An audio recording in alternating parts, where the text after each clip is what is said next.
这会儿雨小了好多，出来走一走，到院子看看。这边山楂树已经开花了，远远望去白白的一片。看近处瞧一瞧，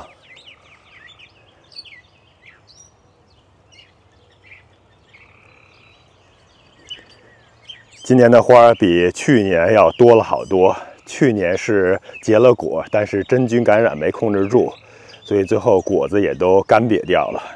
今年好好的给它处理处理，估计应该是能有不少的收获的。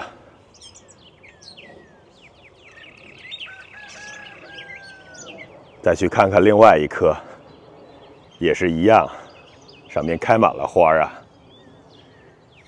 这山楂花真是太漂亮，太喜人了。看这么一大簇，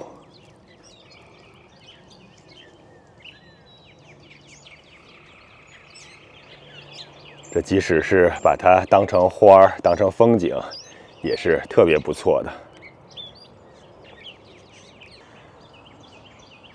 我看了天气预报，后边几天可能一直都会有雨，时大时小。这到了谷雨时节呢，后边的雨慢慢就多起来了。这会儿呢，真菌也都来了，所以雨过之后，花谢了，还得及时的给它喷一喷药，防真菌。桑树的叶子是慢慢的多起来了，走近看，每一个长出的芽点，叶子下边都会有好多的桑果出来。这样看应该是更明显一些。看看每一个长出的这种枝条，下边都好几个桑葚。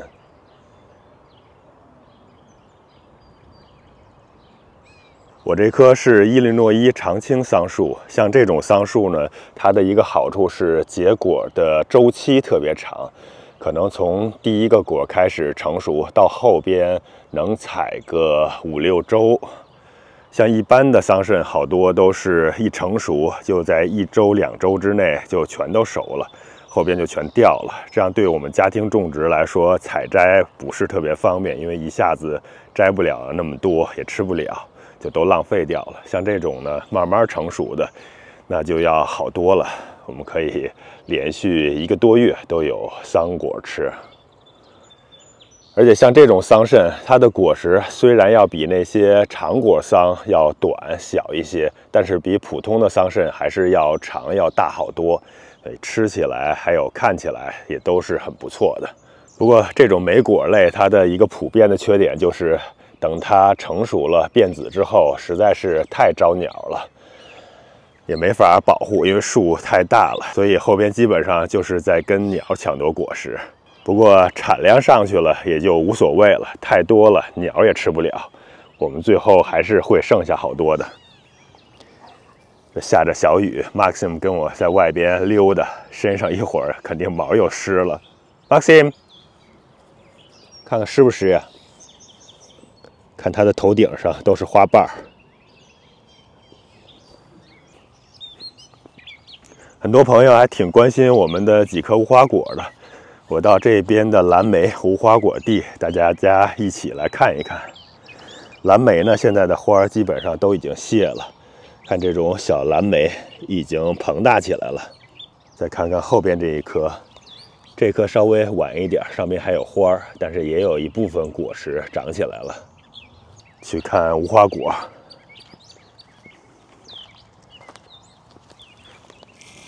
扒开叶子看一看啊。看这下边的芽已经是发出来了，虽然上边部分都冻死掉了，但是贴近根部地面的地方，这些地方还是青的，说明还是活的。然后芽子呢，也都是从下边一点一点发出来了。这其实应该是把叶子稍微的扒一扒，因为现在天气暖和了，这样扒开之后，这芽子长得就会更快了。再看第二棵，这一棵长得是更明显了，这芽已经从树叶堆里头钻出来，长这么大了。那边还有一个，这下边也是密密麻麻的芽点。看每一个枝上边、下边都有这种芽钻出来，这有一大片。等它长起来之后呢，还得再梳一梳，留几条粗壮的，等着它结果就行了。刚才的这2棵是 Chicago Hardy， 是属于这种耐寒的品种。像这种，如果上边要是给它保护好的话，上边部分也是能活下来的。只是我去年又偷懒了，只是给它盖了树叶子，所以底下保留下来了，上边这种枝子就都冻死了。我前一年保护的比较周到，都是周围用铁丝网围起来，然后外边裹无纺布，中间堆满了树叶，堆得很高，比它原本要高出好多。这样的话，这些枝干就能保住。今年也就是下一年结的无花果会早。像这种上边冻死掉的，从下边重新发出芽的，它的唯一的缺点就是今年长无花果，这结果的时间会晚好多，最后能吃上的无花果的量也就相应的要少一些了。这是另外的一颗无花果，我也能看到这种小芽从根部的地方长出来了，然后这个地方还有好多特别小，刚要长出来的，那儿还有一个，这说明它也是没问题的。这个应该是那颗门田无花果。再看下一颗，这一颗我也能看到，这儿有一个芽点出来了，它上边去年新长出来的，还有它原本这个老枝，这应该是全都冻死了，从下边新发出来。像我们这种冬天气温比较低的地方呢，如果只给它进行这种简单的保护，上边盖一层厚厚的叶子或者是麦秆这种，基本上它上边就活不成，最终的结果是从下边长出来。所以这些地方种无花果呢，就只能种成这种类似小灌木的形状了，是长不成高大的树的。后边还有一棵是相对比较有名的，叫波姬红。这品种我在当地是没见着过。看看它，感觉下边是没有发青的地方了，很有可能这棵波姬红冻死了，现在还看不到芽点。我把这些堆在旁边的叶子往边上稍微的扒一扒，看看它后边有没有芽长出来吧。如果是没长出来的话，就说明冻死了，可能是这些无花果耐寒能力太弱了，不适合本地。最后这边还有一颗软籽石榴，这颗软籽石榴到现在也没有什么返青的迹象，但是我刮了刮树皮，好像还没死。我再稍微的等等吧，很大概率这颗软籽石榴也是冻死了。这边还有一棵野桑树，这野桑树已经被我砍了好几年了。去年我想稍微给它修剪修剪，让它在不碍事的地方延长生长，结果发现修剪之后呢，上边的桑果明显要比往年多了。看这上边，在远处是密密麻麻的。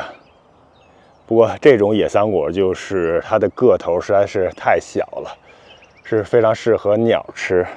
人要是吃或者摘的话，那不是特别的好。这棵桑树是长在篱笆旁边，如果我前边这地方没种蓝莓的话，那就让它长在这儿了。可能到时候给它嫁接一下，嫁接成刚才我那种伊利诺伊的果桑，或者是给嫁接成我院子里还有另外一种野桑树，是那种白桑，长得也是特别好，而且桑果比这个大，也比这好吃。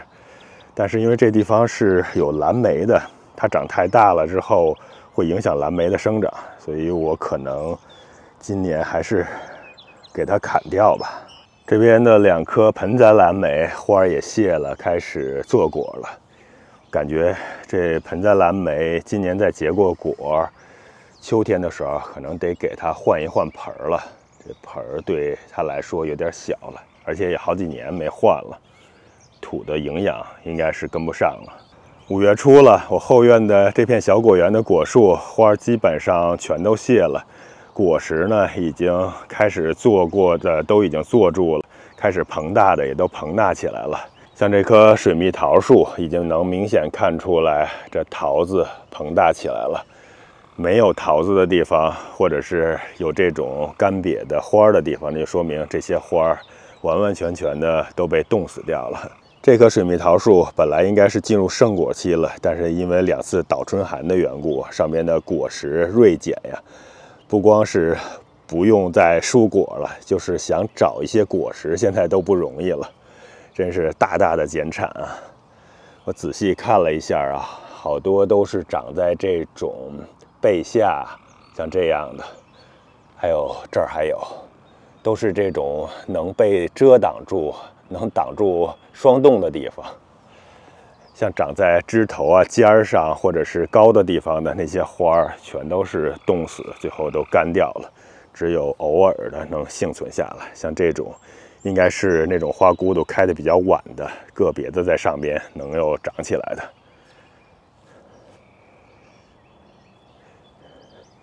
现在都是要一个一个的数了，等它长得再大一些之后，可以数数上边到底还能留下多少个。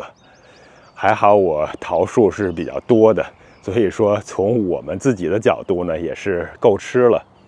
这一棵上边，我记得比刚才那个，因为开花是晚一些，上边的果实稍微的多那么一点点。不过总体来看，像这种湖景水蜜桃，在这地方，相比其他的白桃、黄桃的那些本地品种，还是感觉受倒春寒啊、霜冻影响会更大一些，不像其他的桃感觉那么皮实。不过这上边的这些桃子数量呢，虽然是少，但比刚才那一棵还是要多了一些。看转一圈的话，每个地方还都是能看到一些的。这边的蟠桃树也是受冻害的影响，不过要比水蜜桃强了好多。看这些，这都是已经坐住的小蟠桃。已经有这种扁扁的痕迹、扁扁的迹象了。我找找有没有更大一些的吧。这也是小不点儿，小的看不太清楚。我记得是有一些棚的更大一些的，像这种稍微大一点儿。哦，这雨感觉也下起来了。哦，这种小枝，这上边的桃子。还有顶上这儿还有一个，旁边的这个枝上边也还有，产量是不会有那么多了。看这儿还有一个，那边的枝上边长得会更多一点儿。这儿还有，这棵桃呢也不错，我觉得数量还可以，能接受，而且省了我们蔬果的环节了，不用再蔬果了。这相比要是没有冻害，没有几次倒春寒的话，这个时候，可能还稍微早一点，再过个10天左右吧，就开始需要大量的蔬果了，因为上边的果实实在是太多了。看看小的苹果树上边的苹果，应该也能看出这种小果实了，叶子也长了好多。其他的大的苹果树应该是更明显一些。看这种枝头上边，这边光线不太好。看这一棵吧，好多好多的小苹果都已经坐住了。等过了这种连续的雨天之后，后边找个好天气，能有几天好天气的时候，还得给它稍微的喷喷药，保护这些小的果实。因为苹果树实在是受真菌啊、病菌还有虫害的影响太大了。如果不及时保护的话，那这些小苹果都会被蛀掉，而且叶子也会长那些斑点呀，或者是变黄或者变褐，这种各种各样的真菌疾病。像这苹果树这么密密麻麻的，稍微再过一阵子，等它再膨大一些，得给它疏果。到时候呢，就优先把那些长得不好的果实疏掉。然后，如果太密的地方呢，那就尽量留它每一花穗的中间的那个果实，作为我们主力保留的。如果它长得不好，再在边上再找1、2个。哦，这雨是一阵一阵的，刚才小一些，现在下大起来了。可能如果再下的话，要回去了。这棵柿子树，富裕柿子树下面又有芽点发芽了，但上面的部分还是没动静啊。真是太慢了，有点担心啊。另外，这棵 Jera 柿子树，这柿子树呢，上边的绿芽出来了，能看出一点绿的痕迹了。这棵野柿子树长得会更快一些，叶子基本上都长出来了。我那天看上边好像还有一点点的花穗，等它长起来之后看看吧。真的不知道这个到底还是不是一棵野柿子树，叶子很像，但是也有可能是其他的树。大李子树，再来看看果实。哇，看这个，下着雨，上边流着水珠，晶莹剔透的，相当不错。这几天不见，膨大了好多，尤其是这个地方，这个地方有2个特别大的果实。哦，不行了，雨下太大了，可能得回去了。再快速的看一眼这梨树，哎，小梨树，这些果实膨大的相当不错了。刚才说苹果要留中心果，梨树呢，等到它再长一长，每一穗花上边要留一个边果。像我这种，如果是长得少的果实，我可以适当的多留一点点。啊，这种每个上面都有已经膨大的果实。另外一棵，来看看这个上面是更多啊。哎呦，这一面每个枝上都是。今年最喜人的就是这梨树了，这些亚洲梨的品种。这个 Maxim 跟我一起也被淋成落汤狗了，一会儿还得给它好好擦擦。这种小梨树，这小梨树肯定是需要大量的收果的，因为太小了。如果让它结太多的果实的话，会给累坏，影响它生长。到时候把大部分都去掉，留那么1、2个、2、3个，尝尝味道。再来快速看一眼这黄桃树。啊，这黄桃树上面的桃子膨大的会更大一些，它也是开花最早的那一个。今年这些桃树啊，普遍受冻害、减产减得挺厉害的。还是刚才说的呀，我因为种的桃树多嘛，所以也就无所谓了。小的大武陵山楂树，这上面的花儿也已经开了，还有一些是属于花骨的状态。这棵树感觉这一阵子长得倒挺快的，长了好多的新叶，这枝条也都拔出来好多。希望在这个地方能比其他的山楂树长得要快一些吧。那一片羽衣甘蓝，当时种覆盖作物的，全都开花了。等它最后结了种子，又成为秋天还有下一年继续生长的动力，源源不断。还有好多这种覆盖的草。我这地方应该还有那些豌豆。冬豌豆啊，和其他豌豆，但是现在能看到的数量不多。看这李子树也是几天不见，这新枝抽的长出了好多。这棵羽衣甘蓝长在桃树旁边，有点影响这棵小桃树了。感觉天气好的时候应该给它踩倒，往那边踩一踩。其实像这种影响桃树生长的呢，也不必要给它拔出来。只要给它踩倒，哦，像这一棵已经倒下来了，给它踩倒，它还能继续生长。同时呢，也是在桃树的周围给它抑制杂草，也是挺不错的。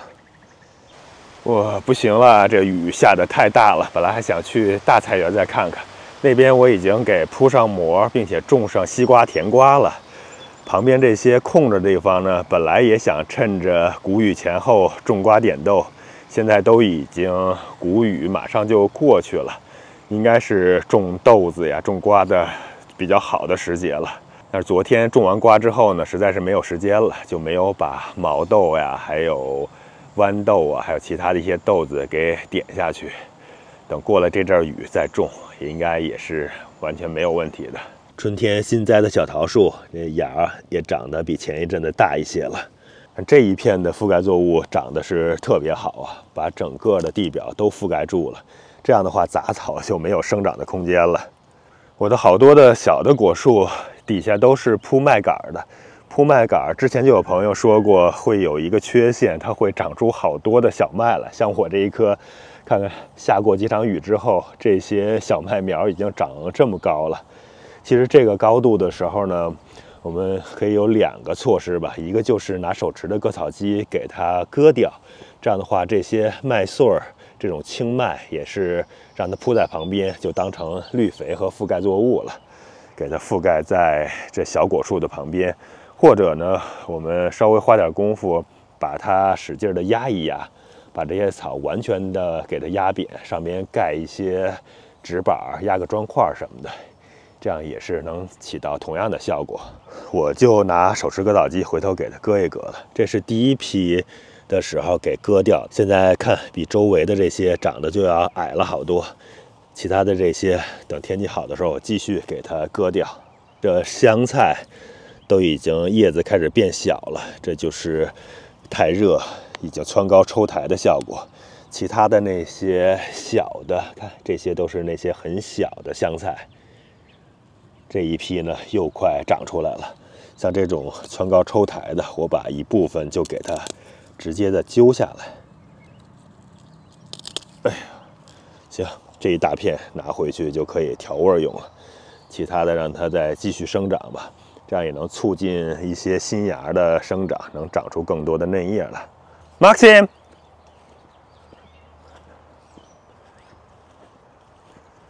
小波赶紧回家吧，你看你湿成什么了呀？